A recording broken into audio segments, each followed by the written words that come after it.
O que é eu? Sujeito. Olha só que legal isso, ó. Tá, mas o eu não é pronome? Ele é na morfologia, na frase agora ele é sujeito. Estudei é uma coisa que eu vou chamar de VTD. Gramática é uma coisa que eu chamo de objeto direto. E aí, o que é essa preposição, esse artigo, esse substantivo na frase?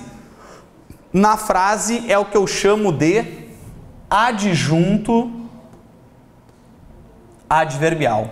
Pessoal, agora eu vou te dizer um negócio que talvez seja uma das coisas mais importantes dessa aula. Se tu puder anotar, marcar no marca-texto, brilha, taca uma luminária em cima, porque isso vai ser legal da gente memorizar. Que é assim, ó. Todo advérbio será um adjunto adverbial. Todo advérbio será um adjunto adverbial. Mas, e aí a mágica, nem todo adjunto adverbial vai ser um advérbio. Ó, te concentra. Nem todo adjunto adverbial será um advérbio. Todo advérbio é um adjunto adverbial. Todo advérbio é um adjunto adverbial. Faz sentido, né? É muito legal. É muito legal que essa matéria faz sentido. Não entendi, Isabelle. O que é um adjunto adverbial? É a ideia do advérbio. Todo advérbio vai ter a ideia dele. Todo advérbio sempre será um adjunto adverbial. Mas, como o adjunto adverbial trabalha com a ideia, outras palavras podem dar a ideia do advérbio. Então, todo advérbio é adjunto adverbial, mas nem todo adjunto adverbial será um advérbio.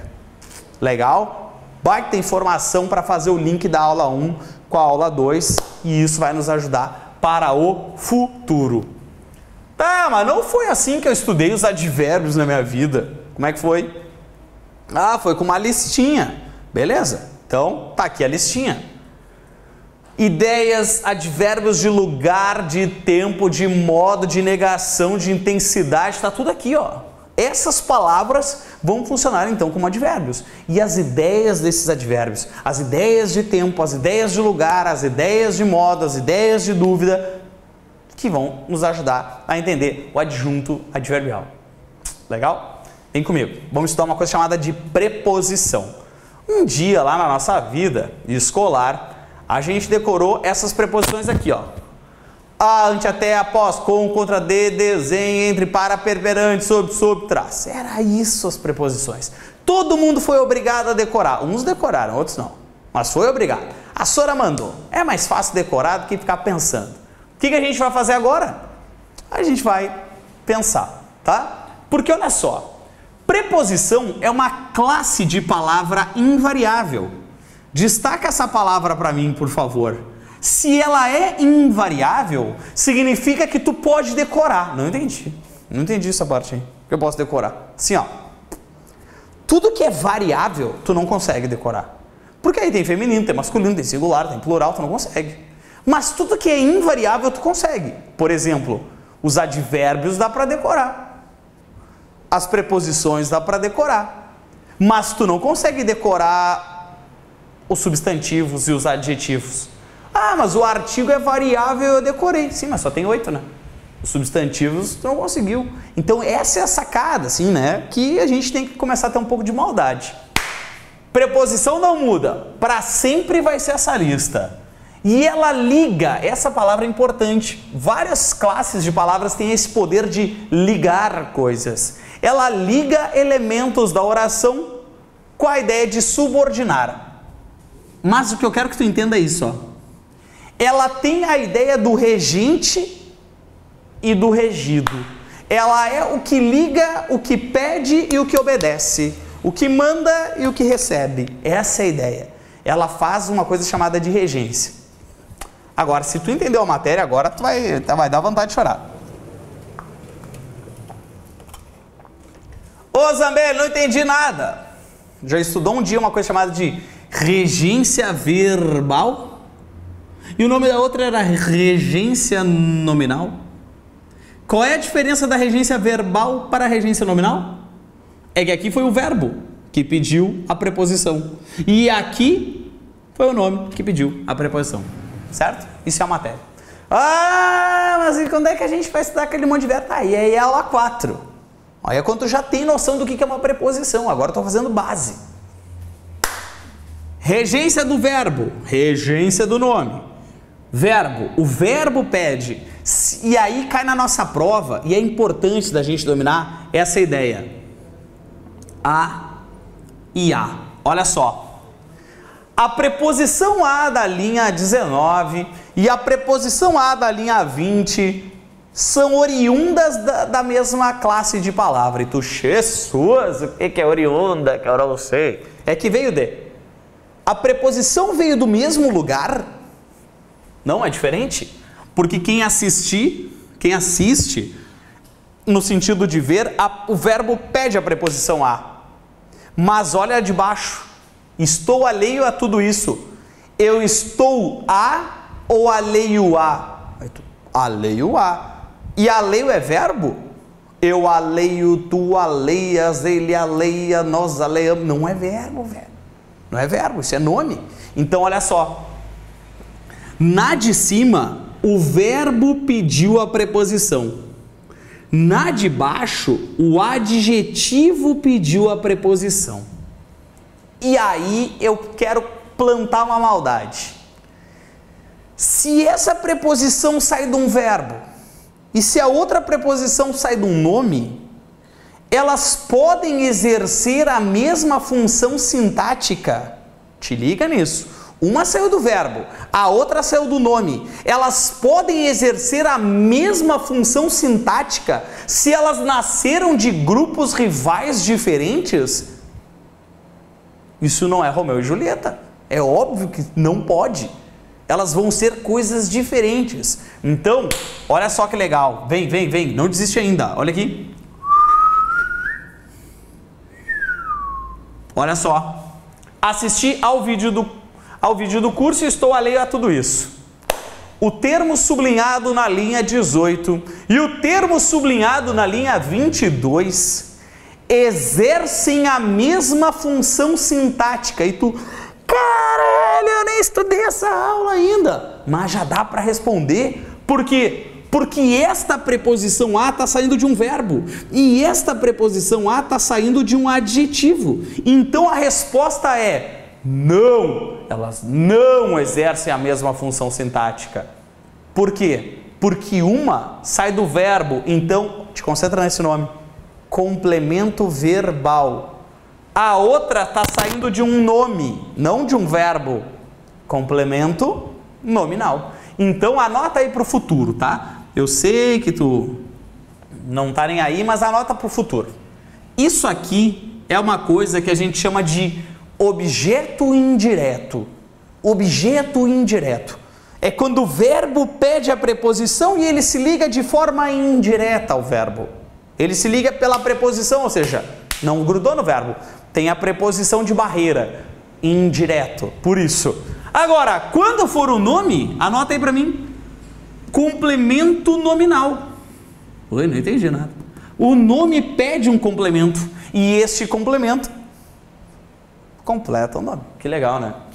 É isso, tá? Complemento nominal e objeto indireto são relações de complemento. Um é do verbo, outro é do nome. Tá, Sameli, a porra da preposição é o que liga esses caras, que é o que interessa para a prova. É muito, muito, muito raro a CESP nos cobrar sobre o sentido da preposição. Mas pode. Mas aí a questão é mais simples. Como assim? Assim, ó. Quando cai lá na prova assim... estudo para ser funcionário público. Beleza. Aí os caras fazem assim, ó. A palavra para, da linha 19, introduz uma ideia de finalidade. Isso, né? Para que tu estuda? Para ser um funcionário. Sim, ela tem a ideia da finalidade. É isso, tá? Quando cai na prova, o sentido das preposições, aí não adianta decorar as preposições. Aí tem que saber interpretar a frase. Agora, se cair análise sintática, uma questão mais de estrutura de frase... Te apresentei agora a maldade. E aí, como é que está fluindo isso aí desse lado da câmera? Essa é uma pergunta legal também. Queria te mostrar uma coisa assim, para a gente pensar, que é a ideia do seguinte, ó.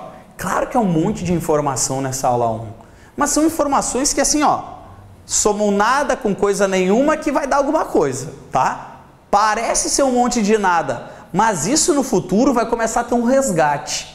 No futuro a gente vai começar a pensar, opa, é verdade, tem a ver com aquilo, que tem a ver com aquele outro. Então, te permite vir acompanhando essa aula aí, que eu acho que vai dar uma repercussão na aula 2. Olha aqui, vou falar desse bando de puxa-saco agora. Quais puxa-sacos? O famoso pronome. Tu entendeu? Entendeu para quem que ele trabalha? Ele trabalha provérbio? Não, ele trabalha pronome. Ele é do nome, ele é do substantivo. Vamos anotar isso? Quando eu li nome, eu não posso ter dúvida de que eu estou falando de substantivo. Turma, existem toneladas de pronomes. Pronome que generaliza, pronome que entra no lugar do cara, pronome que é relativo, pronome que é oblíquo, pronome que é reto, tem pronome para a vida. Mas a gente vai focar no que nos interessa para a nossa banca. O primeiro pronome é o pronome que generaliza, é o pronome que deixa indefinido. Exemplo, nenhum. Nenhum, algum, são pronomes indefinidos. Nada, são coisas abstratas, eu não consigo definir o que é nada, o que é ninguém, o que é algum. Só que, quando cai na prova, não vai cair, isso é um pronome definido. Não vai cair assim. Os caras vão dar uma porradinha, geralmente na semântica, geralmente no sentido. Então, olha aqui. Não encontrei nenhum conhecido na aula. Não encontrei nenhum conhecido na aula. Parece ser a mesma coisa. Eu escuto da mesma forma, mas isso não diz a mesma coisa. Quando eu digo que eu não encontrei nenhum, significa nada. Zero. Agora, quando eu digo que eu não encontrei nenhum conhecido, nem 2 conhecidos, nem 3 conhecidos, opa, estou te dizendo outra coisa. Eu uso esse para dar uma ideia de numeral. Eu valorizo o número. Eu valorizo que não encontrei nem 5 pessoas, nem 20 pessoas. Isso é um número.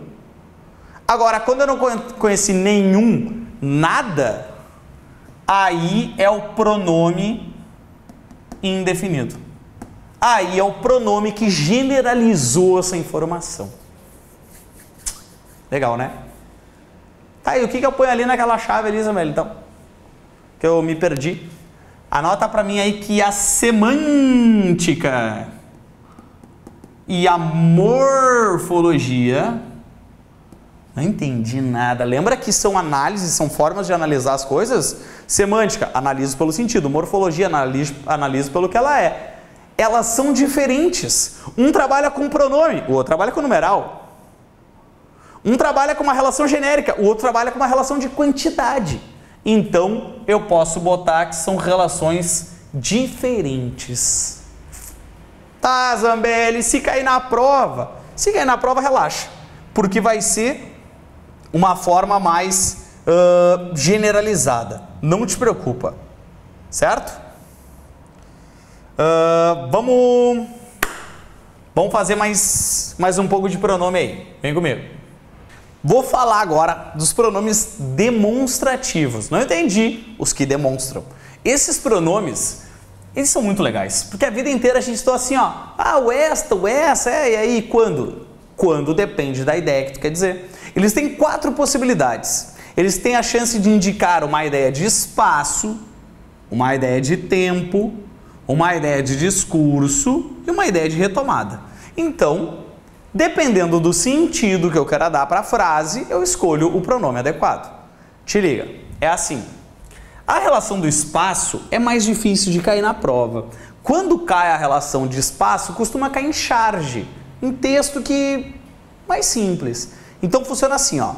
Quando a gente conversa, um é falante e o outro é ouvinte. E a gente troca esse papel, né? A gente vai fazer dessa troca. E o pronome acompanha. Então, o este, essa, isso é perto do falante. O esse, essa, isso é perto de quem ouve. E o aquele, aquela, aquilo é longe dos dois. Então a ideia é, se eu estou dando uma ideia de fala, eu vou dizer que este banco é do curso. Eu sou falante, o banco está perto de mim e tu é ouvinte. Mas eu pergunto, esse computador é teu? Esse porque está perto do ouvinte. E aí tu vai me responder e tu vai virar o falante. E aí tu vai me dizer, este computador é meu. Tu entendeu que ele vai trocando e eu pergunto, qual esse? E tu me responde, sim, este. E eu, esse? E tu, sim, este. Por quê? Quando eu falo, tu vira ouvinte, quando tu responde, tu é o falante. É muito legal, né? É meio estranho, mas é legal. E aí, quando tá longe dos dois, eu digo, pessoal, aquela janela tá quebrada, tá longe de mim e tá longe de ti. Cai pouco na prova, não é o foco da nossa banca. Existe a relação do tempo. A relação do tempo é o este, esta, isto indica o presente e o futuro. O esse, essa, isso indica o passado breve. E o aquele, aquela, aquilo indica o passado distante. Então, olha só. Eu digo que nesta semana vou gravar mais aulas. Nesta semana, estou vivendo a semana. Ô Zambelli, lá em 2018 vai ter um concurso aqui da prefeitura da minha cidade. Neste ano eu pretendo fazer. 2018 é o futuro. Então é neste ano eu pretendo fazer, porque é relação futura. Passado breve, ô Zambelli, gravou alguma aula na semana passada? E eu vou dizer, olha, nessa semana não gravei nenhuma. Não entendi. Nessa semana, não é a semana que eu estou vivendo, é na semana passada. Em 2012, tu gravou aula? Não, nesse ano eu não gravei aula. Nesse ano de 2012. Uma ideia de distância. Essa é a ideia. Agora, pode ser num passado distante. Quando eu digo, lembra quando a gente estava no colégio que a gente só dormia e comia e achava que isso era um problema? Naquela época era boa, né? Naquela época dá uma ideia de uma distância absurda. É isso. Turma, chance de cair, remota, tá? O tempo e a distância, o tempo e o espaço são muito raros de cair. Agora, o discurso, ele é o cara. O discurso, ele é muito bom de cair e ele não cai assim, do jeito que eu vou te dizer. Ele vai cair de uma forma bem mais simples. O que tu precisa dominar são os conceitos. O este, o esta e o isto é algo que vai ser dito. É algo que eu vou anunciar. E o esse, essa, isso já foi dito. Tá, e como é que isso cai na prova? Cai na prova assim, ó. A palavra essa retoma o que foi dito na frase anterior. Retoma, ele busca. A palavra esta introduz o que vai ser o problema. Isso, introduz o que vai ser o problema. Porque o esta, o este, vai dizer o que vem. E o esse, essa, retoma o que foi dito. É assim. Então, pessoal, as matérias que caem na prova são estas. Eu não disse quais são as palavras. Não disse quais são as matérias. Crase, concordância, regência. Esses assuntos, porque eu já citei quais são os assuntos. Esse é o emprego dos pronomes, porque eu já falei quais são os empregos dos pronomes. Entenderam isso? Ou seja, o que eu acabei de dizer. Então a retomada desses pronomes se dá dessa forma. Esse discurso do que vai ser dito e do que já foi dito. Essa é uma ideia importante da gente dominar. O discurso disparado é o que mais cai na CESP. Tudo bem? Muito legal. Agora, existe também um pronome da retomada. O da retomada, ele evita a repetição das palavras. Então ele vai funcionar assim na retomada, ó. Olha que legal. Ele funciona assim, ó. As crianças de classe média têm um futuro mais promissor do que os filhos de pais de classes menos favorecidas. Porque aquelas, as crianças, se dão oportunidades que se negam a estes. Olha como é que funciona. Tu vai escrever uma redação e tu quer evitar a repetição de palavras. Como é que eu evito a repetição de palavras? Tu coloca dois elementos.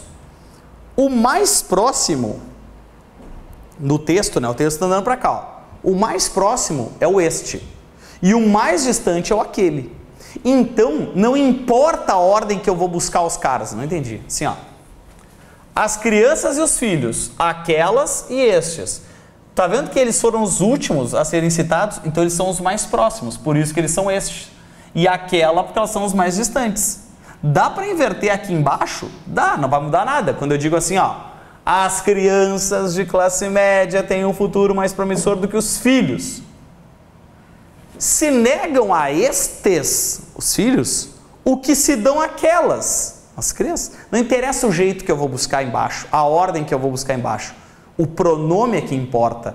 O este vai ser o último e o aquele vai ser o primeiro. A ordem que eu vou buscar, se eu vou buscar primeiro, se eu vou buscar primeiro, segundo, não interessa, porque é dentro dessa ideia. Legal, né? Agora, dá para trocar, cai na prova assim, ó, dá para trocar o estes por esses, sem prejuízo para o sentido e para a correção? E a resposta é não. Ah, mas tu já acabou de citar. Mas a ideia é diferente. Se eu já citei, eu retomo o genérico. Aqui eu estou retomando exatamente. São as crianças e são os filhos. Eu estou retomando específico esses caras. Por isso que é diferente. Eu retomo um item. Quando eu já citei, é tudo num bolo só. Aí eu vou botar assim, ó. As crianças de classe média têm um futuro mais promissor do que os filhos de pais de classes menos favorecidas. As crianças não se importam com isso, pois a vida foi feita. Essas crianças devem, todas, entendeu? Aí é uma relação genérica. Se eu buscar um específico, tem que ser este e aquele. E se forem três, aí tu dá chance para o esse. Por exemplo, se eu colocasse assim, ó, André Vieira, Sérgio e Edgar são professores da casa do concurseiro. Este ensina raciocínio lógico. Esse ensina informática. E aquele ensina constitucional. Dá para bagunçar a ordem que eu vou buscar aqui? Dá. O que tu não bagunça é o pronome. Por exemplo, André, Sérgio e Edgar são professores. Aquele ensina constitucional. Este, raciocínio lógico. E esse, informática. A ordem da busca é o de menos. O que não pode bagunçar é o pronome. Se eu tivesse que classificar na ordem de mais importância, discurso é o mais importante. Depois é a retomada. E os outros dois, relaxa que tem pouca chance. Legal? A ideia dos pronomes demonstrativos é isso aí. Agora, existem os pronomes possessivos. Esses possessivos, quando caem assim, ó. Aqui está a minha carteira, cadê a sua? E aí eles perguntam, a palavra sua da linha 19 retoma a palavra carteira da linha 17. É assim que cai na prova, tá? Muito raro, muito raro. Deixa eu te perguntar se é um pronome possessivo. Porque isso não importa para a prova. O que importa é que você saber se tu está ligado no que tu está lendo. Então, se cair, cai a retomada do pronome. Cai, esse cara está buscando quem? É isso que vai cair, tá? Cai ainda os pronomes pessoais. Esse aqui eu queria que tu prestasse atenção. Porque esse aqui, ele cai em análise sintática, ele cai em reescrita. E olha só, cai assim, ó. Os pronomes pessoais, adivinha o que ele faz? Isso, ele fica no lugar das pessoas. Eles podem ser retos e oblíquos. O que é reto e oblíquo? Um dia lá na escola a gente decorou uma lista assim, ó. Eu, tu, ele, nós, vós, eles. A Sora dava um verbo e a gente pegava esse verbo e saia conjugando, né? Estudar. E tu, eu estudo, tu estudas, ele estuda, nós estudamos. Esses caras eram os retos. O que eram os oblíquos? Lembra de uma listinha que a gente decorou também, que era assim, ó, me, mim, comigo, te, ti, contigo, se, se, consigo. Esses caras eram os oblíquos. Não decorou isso? Então, uma tragédia. Eu, tu, ele, nós, vós, eles, retos. Me, mim, comigo, te, ti, contigo, se, consigo, oblíquos. Então, olha só. Os retos são os caras que a gente conjuga os verbos. Quando eu te dou um verbo, tu conjuga o verbo a partir dos pronomes retos. Os oblíquos são divididos em dois grupos. Eles são divididos em átonos e tônicos. Os átonos não usam as preposições. Os tônicos usam as preposições. Agora não nos interessa isso tanto, mas um dia a gente vai falar sobre isso. O que eu preciso que tu entenda é: enviaram aquele material do curso para mim. Poderíamos reescrever como enviaram-me aquele material do curso? Note que isso cairia numa questão de reescrita. Não vai te perguntar se é pronome reto, no tônico, oblíquo, você não vai cair. Mas importante da gente dominar o seguinte, ó. Esse mim, ele é um tônico. Porque ele usou a preposição aqui, ó. Ele usou o para. Mas o me não usou preposição. Então ele é um átono. Eu só quero que tu entenda que lá no dia da prova tu não vai saber o que é tônico e o que é átono. Tu não vai lembrar disso. Mas tu tem que estar ligado que quando eu usar mim, vem uma preposição do lado. E se eu tirar, eu posso escrever como me e não vai mudar nada. Eu vou te dizer a mesma coisa. Tá? É a mesma ideia. Eu te enviei o material. Eu enviei o material a ti. Eu estou te dizendo a mesma coisa. É que um pronome não usa preposição e o outro usa. É essa a lógica. Tá?